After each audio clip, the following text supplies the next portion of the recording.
कैसे हैं दोस्तों आप लोग। मैं आज आप सभी बच्चों को एक ऐसी बात बताने जा रहा हूं जिसे सुनकर के आपको ये लगेगा कि ये एकेडमी चलाते हैं जीतू सर, उसके बावजूद भी ये ऐसी बातें क्यों बोल रहे हैं। लेकिन मैं ये बात 101% श्योर हूं कि मुझे ये बात बोलना चाहिए, क्योंकि अगर मैं एक एकेडमी चलाने के साथ साथ मैं एक गुरु का भी ड्यूटी करता हूं, जिसके अंदर जो भी बच्चे मेरी एकेडमी के नाम पे या मेरे नाम पे आते हैं तो उसके लिए मैं उनके पेरेंट्स की तरह, उनके मम्मी पापा, उनके गुरु की तरह एक भगवान का दर्जा दो आप लोग मुझे देते हो, उसके लिए मुझे सोचते हुए आज आप लोगों से बोलना बहुत जरूरी पड़ गया। क्यों?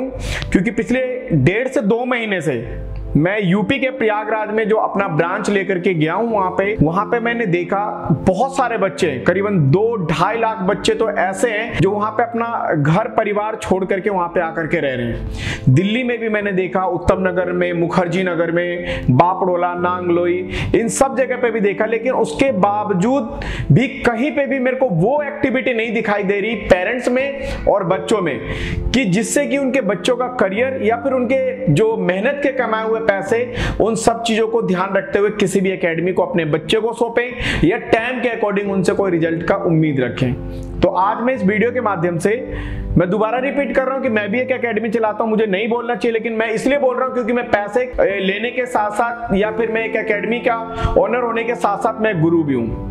तो मैं अपनी बात को अब रखता हूं, आप लोग बहुत ही ध्यान से सुनिएगा। जो पेरेंट्स हैं, अगर ये वीडियो अगर कोई बच्चे सुन रहे हैं तो वो अपने पेरेंट्स को जरूर शेयर करें, आस पड़ोस में जरूर बताएं, और जो पेरेंट्स है वो अपने बच्चों को जरूर बताएं अगर कहीं पे वो एडमिशन लेने जा रहे हैं या एडमिशन ले रहे हैं। तो सबसे पहली बात कि आप लोग डिफेंस लाइन में अगर आप अपने करियर को चुन रहे हैं तो उस भर्ती के अंदर आपको एक जो सीक्वेंस होता है, किसी में फिजिकल, रिटन, मेडिकल, डॉक्यूमेंटेशन।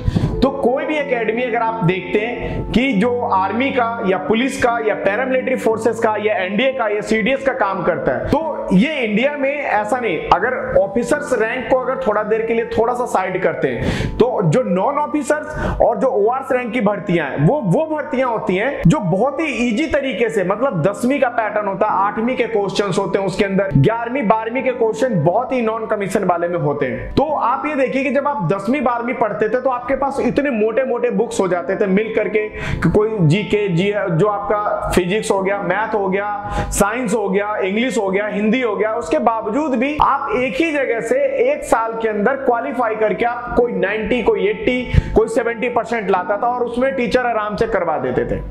लेकिन आज आप देखेंगे कि बुक पतली पतली हो चुकी है, कंपटीशन की बुक में जीके, जीएस, मैथ, रीजनिंग है। तो ये सारे जो सिलेबस है ऑलरेडी हम लोगों ने पढ़ रखा है कि भाई मैथ भी पढ़ा है, जीके भी पढ़ रखा है। रिवीजन करवाने के साथ साथ जो एक ट्रिक होता है, जो एक टेक्निक होता है कि भाई ये बहुत बढ़िया तरीके से टेक्निक बताते हैं, तो टेक्निक अच्छा बताने का या कॉन्फिडेंस होने के बावजूद ही कोई व्यक्ति अपना एकेडमी डालता है। अगर कोई एकेडमी डाल रखा है, कोई ओनर या कोई भी बंदा एकेडमी चला रहा है, तो वो बच्चों को बोलते हैं कि हम सिलेक्शन करवा देंगे, और बच्चे भी इसी बिहाफ पे वहां पे एडमिशन लेते हैं कि ये सर अगर इन्होंने मेरे से इतना पैसा मांगा है तो मुझे सिलेक्शन करवा देंगे। लेकिन जब मैं इलाहाबाद के अंदर गया, दिल्ली का कल्चर चेंज कर चुका हूं मैं, कि पैसा दो भर्ती, और नहीं भर्ती तो पैसा वापसी। इलाहाबाद में अगर एक छोटा सा कोई एसएससी जीडी की भी भर्ती निकली हुई, अभी मैंने वहां पे देखा कि कोई जीएस की तैयारी किसी और एकेडमी के पास जा रहा है, कोई जीके की तैयारी किसी और के पास जा रहा है, इंग्लिश की तैयारी किसी और के पास जा रहा है, मैथ की तैयारी किसी और के पास जा रहा है, रीजनिंग की तैयारी किसी और के पास जा रहा है, फिजिकल कोई करवा नहीं रहा वहां पे। तो भाई अब एक बात बताओ, इतना बड़ा कोई कॉन्सेप्ट नहीं है, इतना बड़ा कोई हाई लेवल का यूपीएससी का एग्जाम नहीं है जिसके लिए मेरा कोई बच्चा एक छोटे से कॉम्पिटिशन, एसएससी जीडी का हमारे लिए बहुत छोटा कॉम्पिटिशन है जिसमें 8वीं और 9वीं और 10वीं का जो सारे सिलेबस होते हैं और उसके बाद फिजिकल एक्टिविटी होता है। तो 5 जगह डिवाइड कर दिया कि फलाना सर फलाने के लिए फेमस है,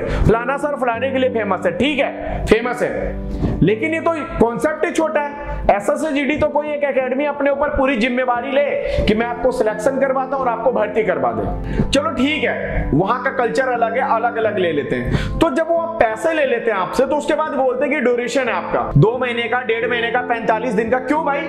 आपने पैसा लिया, आपको करवाने आता है। मैं बच्चों के लिए बता रहा हूं, आप लोग सुन लेना आपको कैसे बात करनी है अगर आपको अपना करियर बनाना है। तो पैसा ले रहे हैं तो वो या तो चलो इंडिविजुअल ले रहे हैं, तो अब तो और मजबूती से भाई आप स्पेशलिस्ट हो, आप जीके के स्पेशलिस्ट हो, साइंस के स्पेशलिस्ट हो, मैथ के स्पेशलिस्ट हो, तो आप अगर मेरे से पैसा ले रहे हो तो अब अब आपका कर्तव्य बनता है कि जिस काम के लिए मैंने आपको पैसा दिया, चाहे आप उसको 10 दिन में करवाएं, 15 दिन में करवाएं, 20 दिन में करवाएं, या तो आप उसको सिलेक्शन दे मुझे और नहीं तो मेरा पैसा वापसी दे। लेकिन बच्चे या पेरेंट्स ऐसे बात ही नहीं कर रहे। बच्चे और पेरेंट्स इस तरीके से बात कर रहे हैं कि जाओ भाई, फलाने सिंह का नाम सुन लिया, फलानी एकेडमी का नाम सुन लिया, गए सर आप मेरे बच्चे का एडमिशन ले लीजिए, पैसे पकड़ा 10-20 हजार 50 हजार रुपए, और उसके बाद वहां से वो बोलते हैं कि 6 महीने 3 महीने हो जाएगा, और उसके बाद फेल हो जाते हैं और बच्चे भी घर चले जाते हैं और पेरेंट्स भी कुछ नहीं बोलते। अरे आपने जो पैसा दिया था सर या मैम या बच्चों, तो आपने किस चीज के लिए दिया था? सिलेक्शन के लिए दिया था ना। तो फिर आपका सिलेक्शन नहीं हुआ तो पैसा कहां गया? मैं आपको बता देता हूं कि जो भी बच्चे मेरी वीडियो को सुन रहे हैं उसको आप बिल्कुल कान खोल करके सुन लेना। ये जीतू फौजी का आपसे प्रॉमिस है, वचन है। जो कल्चर चार्ली एकेडमी में कोई मैं यूनिक नहीं करता या मैं डिफरेंट नहीं करता। ये लॉजिक है कि एक हाथ से पैसा दिया तो बदले में जिस चीज के लिए पैसा दिया वो पैसा मिलना चाहिए। अगर नहीं आता काम करने, नहीं भर्ती करवाता तो कोई बात नहीं, सॉरी बोल देगा एकेडमी वाला या जो वहां का टीचर है, लेकिन पैसा तो आपका मेहनत का वापसी देगा ना। अगर आप इसी तरीके से पैसा देते रहे और सिलेक्शन नहीं हुआ, कोर्स के नाम पे पैसा गायब होता रहा, तो आने वाले टाइम में ऐसा होगा कि आप लोग सिर्फ अपने मकान को, खेत को और अपने पेट काट के पैसा लाएंगे। और जो एक कल्चर चल रहा है, जिन लोगों ने इसको धंधा बना लिया है, जो इसको अपना बिजनेस का एक पार्ट बना लिया, वो आपसे पैसे लेंगे और उसके बाद आपको बोल देंगे कि आपका कोर्स खत्म हो गया, आपका टाइम ड्यूरेशन खत्म हो गया, और आप उनका कुछ नहीं कर पाएंगे क्योंकि कल्चर ऐसा बदलता चला जाएगा। मेरी रिक्वेस्ट मानिए बच्चों, आप लोग अब इस कल्चर को चेंज करिए। यूपी के अंदर मैं आ चुका हूं, यूपी के अंदर प्रयागराज में बालसन चौराहा सीपी शर्मा के क्लासेस के सामने चार्ली एकेडमी का ब्रांच खुला है। बिहार, यूपी, उत्तराखंड, इर्द गिर्द के जितने ही बच्चे हैं, अगर आपको लगता है कि इस कल्चर को चेंज करने में दिक्कत परेशानी आते, मुहिम छेड़ूंगा आपके साथ में। या तो सिलेक्शन, नहीं तो पैसा वापसी। मैं कोर्स नहीं कराता, मैं भर्ती कराता हूं। मेरी एकेडमी का टैग लाइन है, इस टैग लाइन के माध्यम से मैं आंदोलन चलाऊंगा और आपका इस आंदोलन में बहुत चढ़ बढ़ करके भाग लेना होगा। तभी जाकर के आपके मेहनत, आपके करियर, आपके ड्रीम, अगर उसके लिए जो रीजनेबल आपका अमाउंट लगता है, अगर वो मानते हैं तो वो आपका काम करके देंगे, आपका करियर बनाएंगे। अदरवाइज अगर ऐसे ही आप लोग शांत बैठे रहे, पैसा देकर के कोर्स करते रहे, तो आप एक दिन बर्बाद हो जाएंगे पैसा देते देते, और आपका ओवरेज हो जाएगा और आप कभी भी सिलेक्ट नहीं हो पाएंगे। तो प्लीज आप इस वीडियो को ज्यादा से ज्यादा शेयर करें। अगर कोई आप इस मेरे बात से समर्थन में नहीं है तो आप नीचे कमेंट्स में लिखिए, और अगर समर्थन में तो आप कमेंट्स लिख के बोलिए कि इस मुहिम में मैं आपके साथ हूं। मैं आपका वेट करूंगा, मैं आपका हर हित में आपके साथ हूं, हर भर्ती के लिए आंदोलन में भी साथ रहा, हर चीज में आपके साथ हूं, लेकिन गलत का साथ मैं नहीं दूंगा, चाहे वो एकेडमी मेरी हो चाहे किसी की भी हो। अगर गलत है तो गलत है। तो आप लोग इस पे प्लीज मुझे कमेंट्स करें। अगर मेरी बात अच्छी लगती है तो इस बातों को मुहिम के नाम पे जितने भी बच्चों में फैला सकते हैं फैलाइए, ताकि इस मुहिम का एक टाइम और एक डेट निर्धारित करूं। यूपी से शुरू करना है इस मुहिम को तो यूपी से करेंगे, अगर दिल्ली से करना है तो दिल्ली से करेंगे। आप लोग के मैं हर डिसीजन में साथ हूं। अगर नहीं करना मुहिम, कोई दिक्कत नहीं, मैं भी एकेडमी चलाता हूं, मैं भी आपको टाइम ड्यूरेशन लेकर के पैसा ले लूंगा, लेकिन मैं ऐसा, मुझे राहत नहीं मिलेगा। मुझे पता है कि आपको भी मेरी बात समझ में आ रही है, आप इस बात पे सहमत हैं और आप इस चीज को देख लेना। मेरे कंटिन्यू ऐसे ही अब एग्रेसिव वीडियो आएंगे तो आप ये मत समझना कि पता नहीं मैं अब एकेडमी के ही पीछे पड़ गया हूं, भर्ती का काम कंटिन्यू मेरी एकेडमी में, दिल्ली में चाहे या यूपी में, कहीं पे भी आ जाए, physical, return, medical, documentation A to Z काम करके या तो मैं भर्ती करवाता हूं, नहीं तो पूरा का पूरा पैसा वापसी देता हूं। ठीक है, अगर आपको मेरे विचार अच्छे लगे हो तो आप इस वीडियो को जरूर इधर उधर शेयर करके बताएं, और अगर मेरी कोई बात बुरी लगी हो तो मैं सॉरी बोलता हूं। जय हिंद।